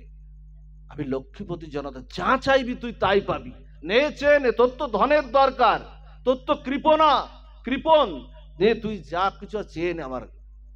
যখন গোবিন্দ নারায়ণ যখন দর্শন করিয়েছেন না, কৃপণ আর কি চাইবে? ভগবানকে দর্শন করতে দেখেও তো দেখবে না, কৃপণের চোখে তো মায়ার পদ্মা। তখন কি বলছেন জানেন? তখন ওই নারায়ণকে দর্শন করে বলছেন, তাহলে দিতে যদি হয় তুমি এই দাও, ওই 100টা টাকাই একটু মাফ করে দাও। বলছে দিতে যদি হয় তুমি এই দাও, ওই 100টা টাকাই একটু মাফ করে দাও। এই জন্য কৃপণ আমরা এমন এমন জগতে কৃপণ আছে যারা ভগবত সেবায় যাদের টাকা লাগে না, যারা গৌর গোবিন্দের সেবায় লাগে না, সাধু সঙ্গে লাগে না, ভক্ত সেবায় লাগে না, কি হবে এদের? এদের মনুষ্য জনম পাওয়া আর না পাওয়ার মধ্যে পার্থক্যটা কি হলো? এদের আসা যাওয়ার সমান হয়ে গেল না? আসা আর যাওয়া এদের সমান হয়ে গেল, কি হবে? এত টাকা পয়সা যদি ভগবান, মানুষ তো দাদা প্রশ্ন জিজ্ঞাসা করেছিলেন, মানুষ তার কর্মের মাধ্যমেই বেঁচে থাকে। আমরা পৃথিবীতে থাকবো না, কিন্তু স্মরণ করবেন তো, যখন থাকবো না তখন স্মরণ তো করবেন, অমুক যা হোক ধর্ম কথা বলতো। এই কর্মের মধ্যে দিয়ে আমরা বেঁচে থাকবো, হরিনাম করত, প্রেম ভক্তি নিয়ে আমাদেরকে যেতে হবে, এই তো আমাদের।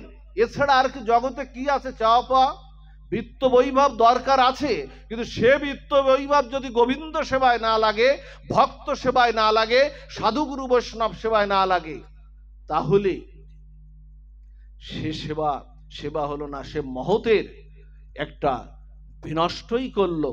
এই জন্য ভগবত সেবায় দিন, গোবিন্দ সেবায় দিন। যে শ্লোকের অবতারণা করেছিলাম, যে যৎ করোষি যদোস্নানাসি যজ্জুহসি দদাসি যৎ তপস্যসি কন্ত তৎকুরুষ ও মদরূপ নম। তুমি যাহা কিছু করো, যাহা কিছু খাও, যাহা ভোজন করো, যাহা দর্শন করো, হোম করো, যজ্ঞ করো, তপস্যা করো, তুমি সকলেই আমাতে অর্পণ করো। আমার বলিতে কিছু নাই তো হরি, সকলেই তোমারই দান। সবশেষে একটা লীলা দিয়েই পাঠ বিশ্রাম। আপনারা জানেন চৈতন্য মহাপ্রভু কোথায় হরিনাম করতেন? মা খেয়াল দিন, শেষে খেয়াল দিন, ভগবানের দিকে যদি আপনি ধাবিত হন না, ভগবান বলছেন কন্ত প্রতিজানিহি নামে ভক্ত প্রণশ্যতে, গীতায় বলেছেন ভগবান। গীতায় কাকে দিয়ে এই কথাটা বলেছেন? কাকে দিয়ে এই প্রতিজ্ঞা করিয়েছেন? বলেন মা, কাকে দিয়ে? অর্জুনকে দিয়ে প্রতিজ্ঞা করেছেন। বলছেন, বলো অর্জুন, তুমি আমার পক্ষ থেকে ঘোষণা করো যে আমার ভক্তের কখনো পতন হয় না, আমার ভক্ত কখনো না খেয়ে মরে না। এখন শ্রীবাসাঙ্গিনায় কীর্তন করতেন আমার চৈতন্য মহাপ্রভু, যেখানে নামযজ্ঞের শুভারম্ভ হয়েছিল, কীর্তন করতেন চৈতন্য মহাপ্রভু। একদিন শ্রীবাসকে বলছেন, শুনুন এই কথাটা, শ্রীবাসকে বলছেন কি জানেন? শ্রীবাস, তোমার বাড়িতে প্রতিদিন এত ভক্ত প্রসাদ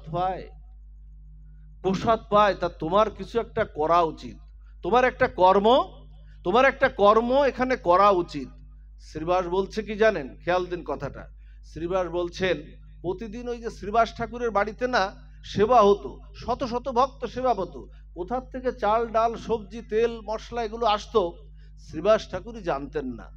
শ্রীবাস ঠাকুরকে যখন বললেন তোমার কিছু একটা করা উচিত, তখন শ্রীবাস ঠাকুর কি বলছেন জানেন? গোবিন্দ মহাপ্রভু, তুমি তো ব্রজেন্দ্র নন্দন সাক্ষাৎ, তা তোমার এক মুখে তো দুই কথা মানায় না। বলছে, তুমি এক মুখে দুই কথা বলছো কেন? তা বলছে, কেন শ্রীবাস? মহাপ্রভুকে তো জানেন শ্রীবাস কি জন্য জিজ্ঞাসা করছেন। শ্রীবাস কার অবতার মা? কার অবতার? শ্রীবাস পূর্বলীলায় কে ছিলেন? শ্রীবাস পূর্বলীলায় ছিলেন নারদ ঋষি, দেবর্ষিপাদ নারদ, এই লীলায় শ্রীবাস হয়ে আসছেন। তা বলছেন, তুমি এক মুখে দুই কথা বলো। তুমি তো গীতায় বলেছো যে অনন্যশ্চিন্তয়ন্ত মাং জন পজ্জুপাসতে তেসাং নিত্যাভিযুক্তানাং যোগক্ষেম বহম। তুমি তো কি বলেছো গীতায় বলেছো তুমি যে অনন্য চিত্তে তোমার যে ভজনা করে তার যোগ এবং ক্ষেম আমি দুটো বহন করি। তাহলে তুমি আজকে বলছো কেন যে তুমি কর্ম করো? আমি তো তোমার চরণেই আছি, সবকিছু তো আমার জীবন যৌবন, আমার ইহকাল পরকাল। শ্রীবাস ঠাকুর বলছে, আমি তো সব মহাপ্রভুর চরণে নিবেদন করেছি, তা তুমি আমাকে এখন আবার সেই সংসার বন্ধনে আবদ্ধ কর্মে আমাকে প্রলুব্ধ করছো কেন? তখন বলছে, না, তোমার কিছু একটা করা উচিত। শোনো মহাপ্রভু, তোমার চরণে নিজেকে সঁপে দিয়েছি, নিবেদন করেছি, যা কিছু আছে সব কিছু, জীবন মরণ তোমার চরণে নিবেদন করেছি, আমি কোনো কর্ম করব না। আর শোনো, যদি কখনো, তখন মহাপ্রভুকে হাত ধরে টেনে নিয়ে না ঘরের মধ্যে প্রবেশ করাচ্ছেন। ঘরের মধ্যে নিয়ে না শ্রীবাস ঠাকুর দেখাচ্ছেন, ওই দেখো মহাপ্রভু কি দেখাচ্ছেন, একটা কলসি আর এক গাছি দড়ি দেখাচ্ছেন, আমার শ্রীবাস ঠাকুর দেখাচ্ছেন। তা বলছে, এ দিয়ে তুমি কি বুঝাতে চাচ্ছ শ্রীবাস? আচ্ছা, মহাপ্রভুকে জানে না শ্রীবাস কি বলবে? জানে তো, অন্তর্যামী না। আমাদের মনের কথা আমি আপনি না জানতে পারি, কিন্তু গোবিন্দ তো আমাদের অন্তরের কথা জানেন, তিনি তো অন্তর্যামী, তিনি সব জানেন। এখন বলছে, এই দিয়ে তুমি কি বুঝাচ্ছ? বলছে, শ্রীবাস শোনো। মহাপ্রভু বলছেন, শ্রীবাস ঠাকুর বলছেন, মহাপ্রভু শোনো, এই যে কলসি আর দড়িটা, যদি কোনোদিন এমন অভাব আসে, তাহলে একদিন উপবাস থাকবো, 2 দিন উপবাস থাকবো, 3 দিনের দিন যদি ক্ষুধার যন্ত্রণায় যদি কাতর হয়ে যায়, তাহলে এই তিনজন মিলে এই দড়ি কলসি বেঁধে সুরধ্বনি গঙ্গায় প্রাণ ত্যাগ, আত্মহত্যাকে প্রাণ ত্যাগ করব। তবুও আমি সংসারের ওই কামনা বাসনায় আবদ্ধ আমি হব না। মহাপ্রভু শ্রীবাসের এমন প্রেম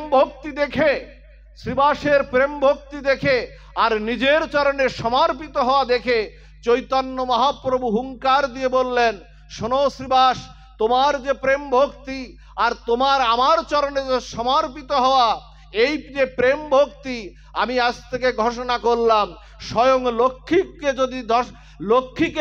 যদি ভিক্ষা করতে হয়, স্বয়ং লক্ষ্মী যদি ভিক্ষার ঝুলি নিয়ে দাঁড়ে দাঁড়ে নামতে হয়, তবু তার জন্য নামতে হয়, তবু তোমার কখনো অভাব আসবে না শ্রীবাস ঠাকুর, তোমার সব সময় সংসারে সবকিছু পূর্ণ হয়ে থাকবে। এই হলো মা ভগবানের চরণে আত্মসমর্পিত হওয়া। এই জন্য তাকে নিবেদন করুন, সবকিছু তাকে দিয়ে দিন। তাকে দিলেই সেই দানটা ভগবান কখনো ফেলে দেবেন না। ভগবান আপনার দানটা মস্তকে গিয়ে রাখবেন। আমার গোবিন্দ, শেষ কথাটা, আমার গোবিন্দ ত্রিভঙ্গঠামে বংশীবদন করছেন, মেঘেরা না অপরূপ ছত্র বিরাজ করে আমার গোবিন্দকে ছায়া প্রদান করছেন। আমরা করি তো মা, মেঘেরা না, মেঘবরণ, মেঘেরা আমার গোবিন্দকে ছায়া প্রদান করছেন, আমার গোবিন্দ যেন একটু সুখ পায়, রৌদ্রের জন্য সুখ পায়। আর ওদিকে ময়ূরগুলো কি করছেন জানেন মা? ময়ূরগুলো না আমার গোবিন্দ বংশীবদন করে, তিনি তো ডাকছেন আমাদেরকেও হরে কৃষ্ণ নামের দ্বারা বংশীবদন করে জীবকে ডাকছেন, ওরে জীব আমার কাছে আয়, সংসার তোর জায়গা না, আমার চরণই তোর জায়গা। এই জন্য বংশীবদন করছেন হরে কৃষ্ণ মহামন্ত্রের দ্বারা, আয় আমার কাছে আয়। ওই ময়ূরগুলো কি করছে জানেন? গোবিন্দের এই বংশীবদনে ওরা পেখম তুলে না গোবিন্দের বংশীবদনে নৃত্য করছেন, ওরা বড় প্রীত হয়েছেন। গোবিন্দ যখন তার ত্রিভঙ্গঠামে দাঁড়িয়ে যখন বংশীবদন বিশ্রাম দিলেন না, গোবিন্দ বিশ্রাম দিলেন, তখন ময়ূরগুলো ওদের ভাষায় ওরা বলছে, গোবিন্দ তো আমাদের সুখ দিল, বংশীবদন করে সুখ দিল, আমরা গোবিন্দকে কি দেব? দান আর প্রতিদানেই তো সংসার মা, এই জন্য কি দেব? ওরা কি করলো জানেন? সমস্ত ময়ূরগুলো ওদের পেখম থেকে এক একটা ডানা ছাড়িয়ে দিয়ে গোবিন্দের বাতাসের অনুকূলে আমার গোবিন্দের চরণ প্রান্তে উড়িয়ে দিল। সমস্ত পেখমগুলো গোবিন্দের চরণে গিয়ে না চরণটা ঢেকে গেছে, আমার গোবিন্দের চরণটা। শ্যাম সুন্দর ত্রিভঙ্গমরারি গোবিন্দ দাঁড়িয়ে আছেন, আর সমস্ত পেখমগুলো গোবিন্দ চরণ থেকে তুলে নিয়ে হাতে করে নিয়ে বললেন, ওরে সংসারে যে কিছু আমাকে প্রেম ভক্তি সহকারে দেয়, আমার প্রীতিবাঞ্ছা সহকারে, আমার সুখ কামনা করে যে আমাকে সাজায়, যে আমাকে প্রসন্নতা করে, তাদের দানকে আমি কখনো আমার চরণে রাখি না। তাদের দানকে আমি আমার মাথায় করে নিয়ে, আমি মাথায় করে নিয়ে রাখি। এই জন্য ময়ূর পাখাটা দেখবেন গোবিন্দের মস্তকে গিয়ে উঠেছে, ময়ূর পুচ্ছটা। এই জন্য তাকেই দিন, তাকেই দিন। যা কিছু আছে মা সংসারে, সবকিছু সংসার করুন, কিন্তু সংসারে তাকেই দিন। 14ই ফেব্রুয়ারি বিশ্ব ভালোবাসা দিবস। এই ভালোবাসা দিবসে গোবিন্দকে সুখী করুন, তাকে চরণে তুলসী দিন, তাকে মালা শৃঙ্গার করে তাকে পরান, তাকে সুন্দর করে রাধারানীকে তেমন করে সাজান, সুন্দর সুন্দর ফুলগুলো তাকে দিন, ভোগরাগ নিবেদন করে তাকে একটু প্রসন্ন করুন। তিনি প্রসন্ন হলেই তস্মিন তুষ্ট হয়ে জগৎ তুষ্ট। তিনি তুষ্ট হলেই গাছের গোড়ায় জল দিলে যেমন আগায় কি আর মাথায় কি পাতায় কি জল দেওয়া লাগে মা? লাগে না তো। ওই গাছের গোড়ার জলই প্রস্ফুটিত হয়ে যায়, পল্লবিত হয়ে যায়, রসবতী হয়ে যায়। তেমনি গোবিন্দকে প্রসন্ন করলেই গোবিন্দ আপনার পরে প্রসন্ন, আপনার সংসারে সকল সুখ ঝরে পড়বে। যা হোক, এই পর্যন্তই।